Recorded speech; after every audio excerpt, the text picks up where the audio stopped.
what I'm going to do tonight is try and piece together what's happened over the past, what is it, since so let's start on the 27th. Obviously, 27th of July, fantastic celebration, festival of uniting the kingdom. That was a theme, and my goodness, how far are we from that now? And that was the genuine intent. And I think this is all these things I'm going to say tonight are important, because what I'm trying to do is dispel some of the crazy myths that have been flying about since the dreadful murder of the three little girls in Southport, and really try and work out exactly what's happened, because when you're in the midst of it, it's very difficult to see the wood from the trees. And obviously from people that are involved in the movement, that are close to Tommy, that have been working on the festivals and the celebrations that we've been having, these two events, well actually three, because I think we count St. George's Day as that, even though Tommy wasn't overtly involved in St. George's Day. So we've had these three great events in the past few months: April, June, and then July. And then of course we've had this absolute explosion. And I want to contrast the two. So that Saturday, the 27th, an amazing day. We had some, believe you me, we had some difficulties. We had some difficulties with the management of the square. We had some difficulties with big staging being put up outside the, I forget what it is, the big building at the back of Trafalgar Square, whatever they call it. And we also had issues with the police escorting someone up past the demonstration with a Palestinian flag, where a few of us, probably about 10, 20 people, had to go out onto the road and, again, just calm our lads down, who were quite justifiably annoyed that this flag that's been so provocative over the past few months was paraded past our event. But all in all, the 27th passed off peacefully. Great reports in the media, great reports in the press. If it wasn't for the subsequent events, people would probably still be talking about it now. All credit to everybody that got involved, all the stewards, all the security. And again, we haven't really had a chance to say this properly because of what's happened subsequently. It was fantastic, an absolutely fantastic event. Then we fast forward to, we didn't fast forward, the next day, Sunday, and I got up, stayed at a mate's house in London. And thanks again for that, Paul, just literally putting me up when I was homeless. So I stayed at mates got up Sunday morning, turned my phone on, and Tommy's been arrested. So under terrorism legislation. So we very hastily organised a demonstration for Downing Street, a Free Tommy demo. I got the word out on social media, some others shared it, and we got probably 200 people there. Good crowd, consider it's 2 hours notice, and very, very well behaved. Police were trying to put pressure on, trying to move us on. We knew our rights. We knew it was a static demonstration. We knew we didn't have to move. We were making sure that we were complying with them as much as we could, so that they didn't molest and stop us doing what we were doing. So there was a bit of give and take on both sides. Great event, went off really, really well. The police asked us how long we'd be there, and we said, well, we'll be there until Tommy gets released. So that was all that squared away. Tommy gets released. He goes on holiday. The next thing happens is the absolute abhorrent murder of these three little girls. Two of them, I think, died at the scene. One of them died subsequently. In fact, I think little Alice had a funeral today. But that was really the catalyst that sparked the events that have unfolded since then, without a shadow of a doubt. Even though the events that unfolded since then were not necessarily directly related to what happened, the thought of three little girls being murdered was definitely a trigger. And the way the police handled it was very strange. Drip feeding information out over the sort of 24, 48 hours after the terrible attack. So first of all, it was a man from Cardiff, a boy from Cardiff who carried out the attacks. He'd moved to Liverpool, lived in the Banks area, and he's from Cardiff. Then it turns out that he's from, his parents are from Rwanda, so he's kind of child of immigrants that came here in the 90s, probably after the Rwandan genocide. Then we hear that Lancashire anti-terror branch are helping the police investigate the crime, or words to that effect. That wasn't the exact terminology. They just helping out, pretty much, was what they said. But why is an anti-terrorist branch helping investigate the crime? And again, this is where we need absolute clarity when these events happen.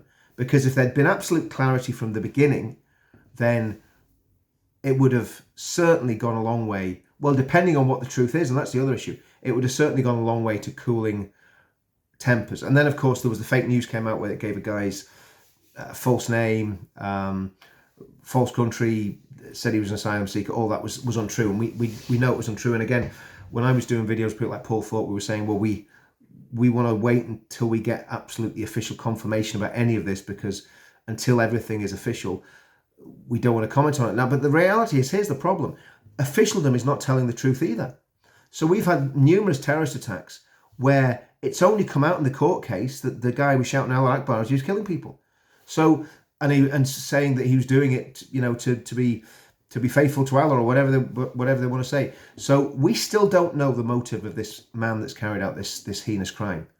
And I think that is still a priority, that people find out the motive of the man that carried out this attack. Of course, because there was the anti-terror branch involved, because there was the wrong rumor about the guy being a Muslim, there was a lot of anti-Islam sentiment.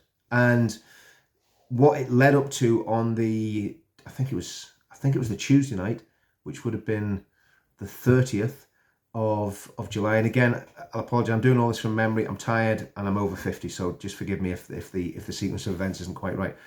But anyway, so Tuesday night there's a demo. It's close to the mosque, and it ends up an absolute disaster.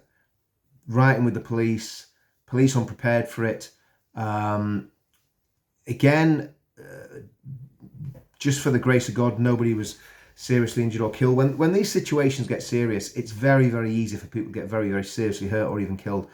And again, tensions were running high, people were angry, but there's never any excuse for rioting and going crazy, because from the point of view of our movement and what our movement's about, it undermines everything that we're trying to do in the movement.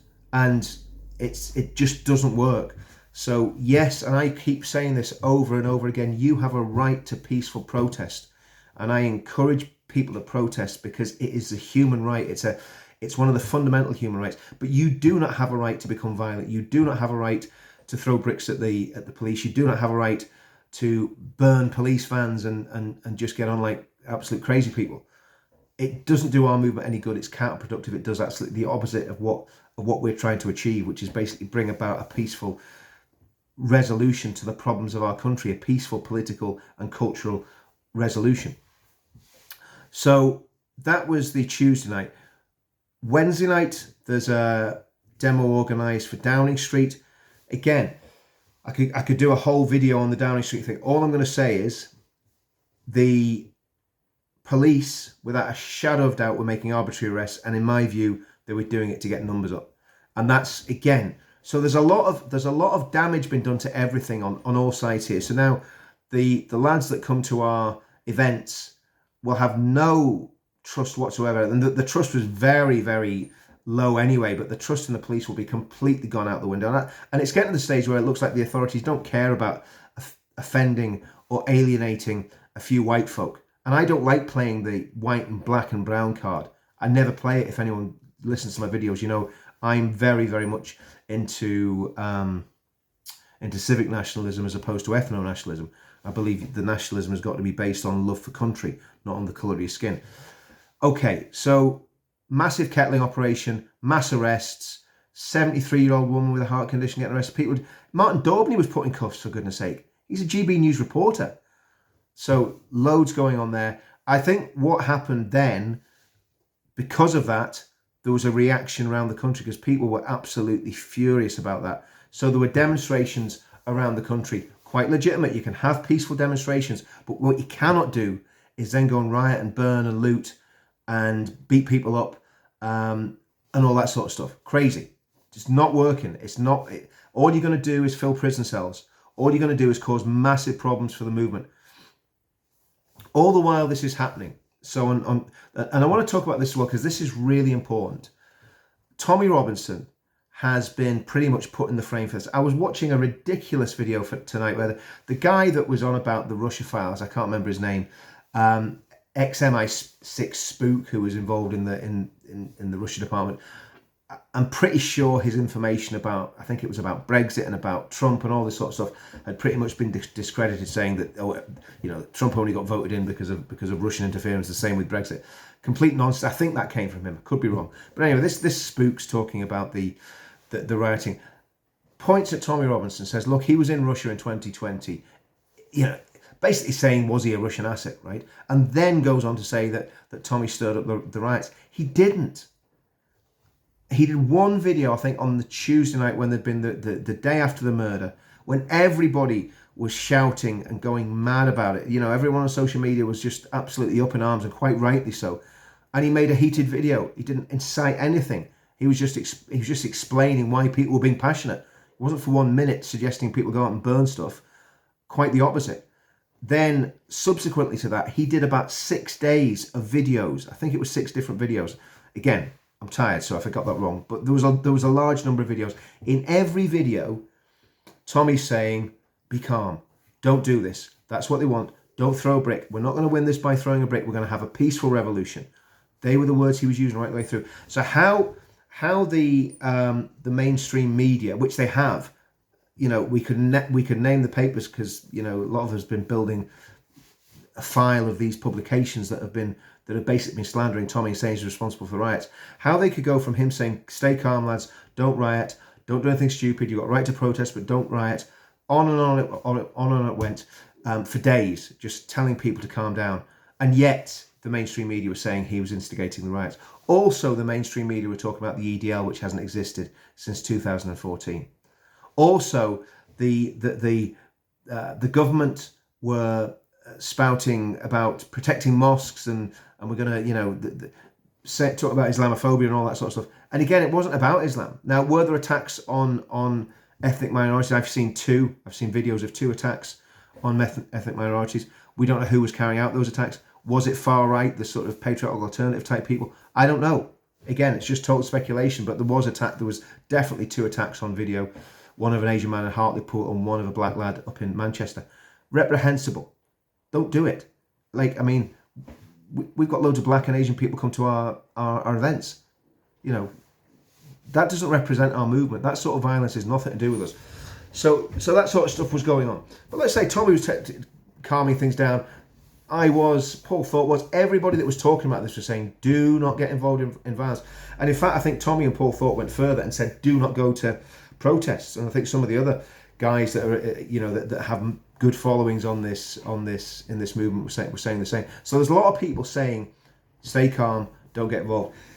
There was a weekend of violence and rioting. There was counter demonstrations by the Muslim Defence League. There was counter demonstrations by Antifa. There was quite a lot of violence from the Muslim Defence League. They're all balaclava, all seem to be carrying weapons, shouting Allah Akbar as they're walking through the streets. Very, very intimidating for non-Muslims. Very intimidating for any white guy that just happens to get caught up in that. And there were people beaten, mob violence again.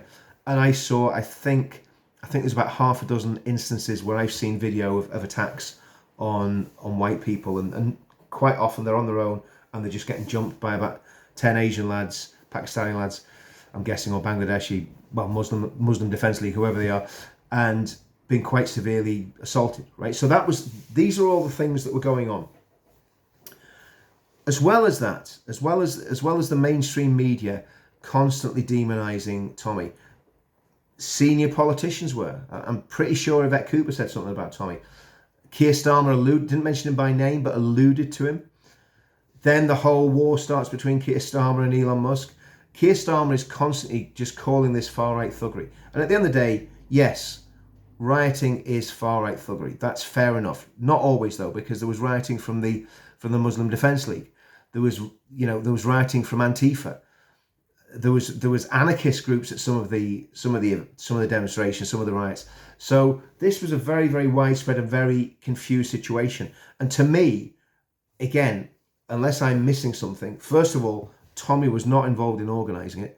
If he was, I would walk away from the movement tomorrow. He wasn't involved in organising any of this nonsense. And secondly, I'm sure that a lot of these incidents that happened started off as demonstrations and then just escalated. Maybe down to the police responding, or the way the police were behaving, maybe down to not having proper stewarding. I mean, this is where actually leadership and stewarding is vitally important in any demonstration you've got. All it takes is someone to stand up at the end or the beginning of a demonstration, make a 5-minute speech saying, this is why we're here, everybody stay calm, everybody be peaceful, do not get involved in violence, do not get involved in rioting, and having the influence to try and make a difference. Again, I know it's not easy, because I've been in demonstrations where things have gone wrong despite us making appeals for calm. And a lot of it depends on the policing, a lot of it depends on the mood and what's going on. So then we fast forward to, I think it was the weekend that Middlesbrough kicked off, but I think it was before Middlesbrough kicked off. And Nick Lowles puts out a tweet saying a woman's been acid attacked. I think he said in Middlesbrough. Of course, it was completely untrue. I mean, what a crazy thing to say. And obviously that will have been widely circulated by left-wing groups who again are connected with Muslim Defence League type groups, Islamist groups, Islamic groups, whatever you want to call them. They'll have seen that and again, have gone absolutely nuts. So a lot of people have fallen into a trap here.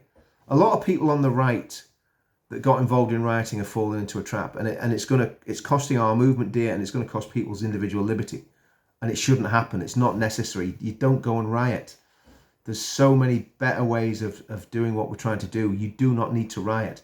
There's so many political avenues. There's so much that we can actually try and do. So the rioting on the right was wrong.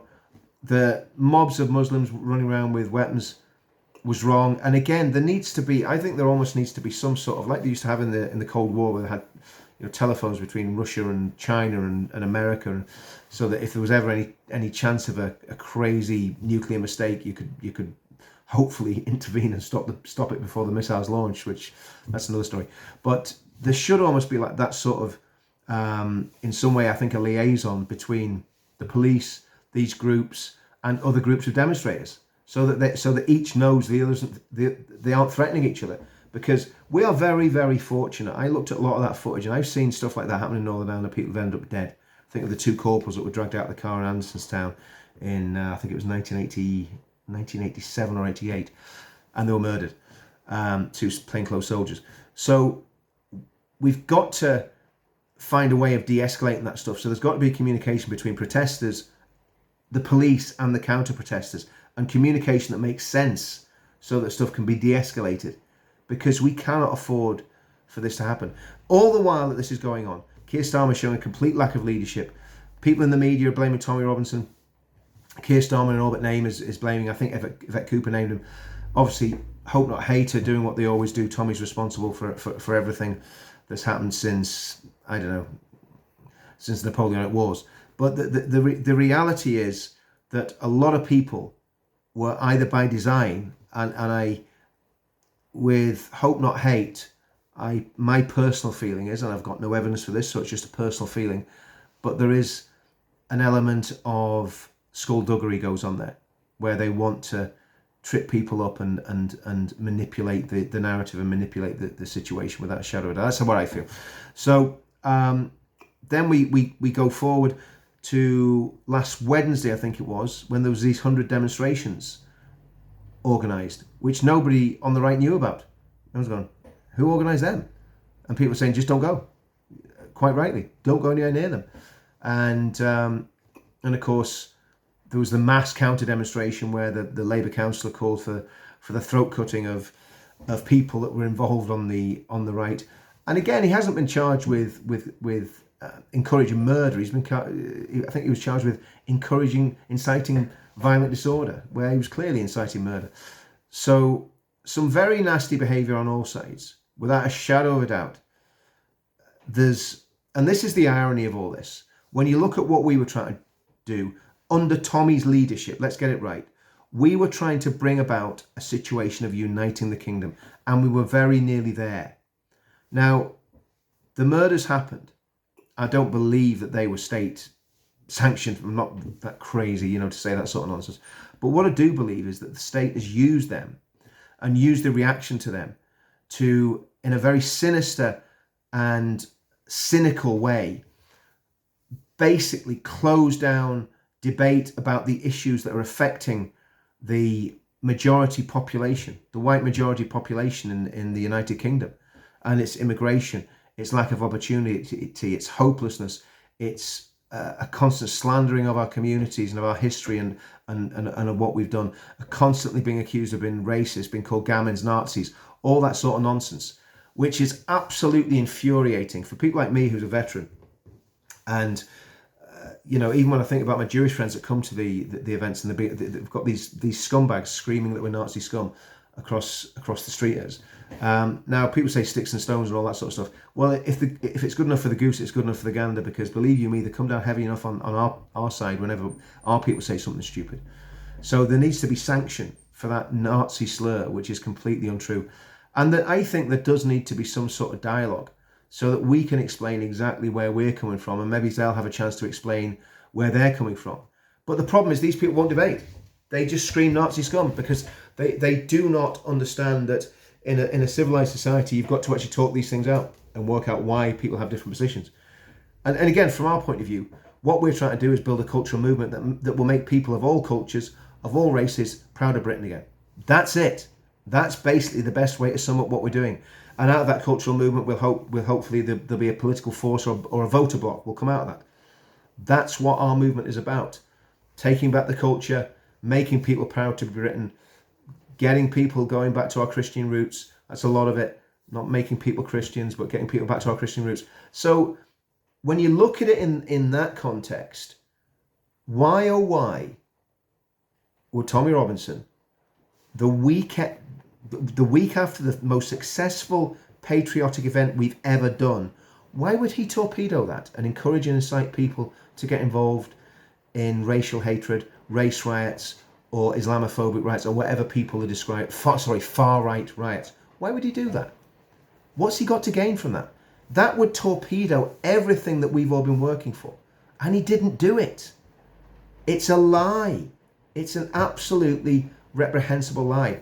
So getting back to the 100 demonstrations that didn't happen, the day after that, and again, I think there needs to be a police investigation into this, because thousands and thousands of pounds have been wasted and community relations have been devastated by this. So the 100 or whatever it was events that were called, Nick Lowles puts out a tweet the next day talking about it being an effective hoax, or words to that effect. I can't remember the exact wording of it, but basically saying that this was a hoax, and it's a bit of a wheeze because look, we got all these anti-racist people out, and aren't we great? Was it them that did it? I don't know. I genuinely don't know, but I think there should be a police investigation into that. And I think, especially after his talking about the attack on the Muslim woman, the acid attack on the Muslim woman, was that a mistake? Or was that something more sinister? And then, were Hope Not Hate responsible for advertising these 100 demos? I genuinely don't know. I'm asking the question. And I think the only people that can get to the bottom of that are the Metropolitan Police. And I think it would be wise for them to do that. Because, to me, the right, or the centre-right, or just the patriotic people of this country have been blamed for these riots and this disorder and this division in society. But to me, Keir Starmer with his rhetoric, Yvette Cooper with her rhetoric and her assaults on Tommy, Hope Not Hate with their tweets about acid attacks that didn't happen, and this issue of the 100 demos that didn't happen, have done far more to damage community relations. If it wasn't for the way Keir Starmer behaved, there wouldn't have been the Muslim Defence League on the streets. If Keir Starmer said we need everybody to take a breath, we need everyone to pause and think about this, and not go throwing out the slurs, and maybe even got in touch with some of the people in our movement who have influence. And there are a lot of people that have influence in our movement because it's quite a diverse movement. What the authorities should be doing is actually coming to us and saying, what is it that's really causing the problem here? So they're my thoughts on what happened over the past 2 weeks. It's quite long, it's quite rambling, it's quite late, and I'm quite tired, but I just really wanted to get all that out there. And I think the main takeaways are that the radical left in the UK, who are now in government, have a massive amount of responsibility for what's happened. Oh yeah, and finally, it sounds like two Ronnies. Finally, they're also going to take away our freedom of speech as a result of this. So probably the only thing that stopped these riots really spreading was people communicating on social media platforms and saying, everybody, stay calm, stay away from this. This is not what we're about. This is a trap. Do not get involved in riots. Do not get involved in disorder. And there was literally scores of us putting those messages out saying, do not get involved in this. This is wrong. There's something bad about this. Don't get into it. Our way is the best way, what we had on the 27th. So if the government take away our social media voice and our social media imprint, what's going to happen is the voice of the voiceless is going to be silenced. And you'll actually end up with more rioting, more disorder, more radicalization, because people will still communicate. They'll be doing it totally off grid. The big influences in this movement will not be able to reach them because we'll all be banned. I'm a big influence, but I've got a bit of influence. I've got a bit of a platform. Anyway. But so that's, if our voices are taken away, it's going to be absolutely catastrophic for the movement. And not just for the movement, but for the country, because we're the people that can actually give people hope and a future and a reason to follow the course that we're plotting. So that's it. I'm not going to say any more, guys. That's a very long video, but I had to do a long video to get everything. I was going to try and do it in 5 minutes. That worked out really well, didn't it? But I don't think I've repeated myself. Listen, just stay peaceful, stay free. Push back against some of the stuff that's going on. We could maybe do another video talking about the prison sentences and some of the things that people have been in prison for, like social media posts. You know, people get 26 months. A guy that stood with a stick in his 60s, late 60s, 69 years old, standing with a stick. He gets arrested. He's 2 years in prison. Come on. This is crazy. This is Stalinism. Or Stalmarism, as I should call it. Anyway, guys, that's it. That's my take on what's happened. It's quite long, quite detailed. Let me know what you think in the comments. Like and subscribe to the channel. If you don't like what I do, by all means unsubscribe. I mean, this is democracy. If what I say you disagree with, tell me you disagree, and then that's fine. If you want to stay on the channel and listen to more stuff that you might agree with or might not agree with, that's cool as well. But okay, guys, well, listen, it's been a long day, and thanks for watching, and I'll see you all soon.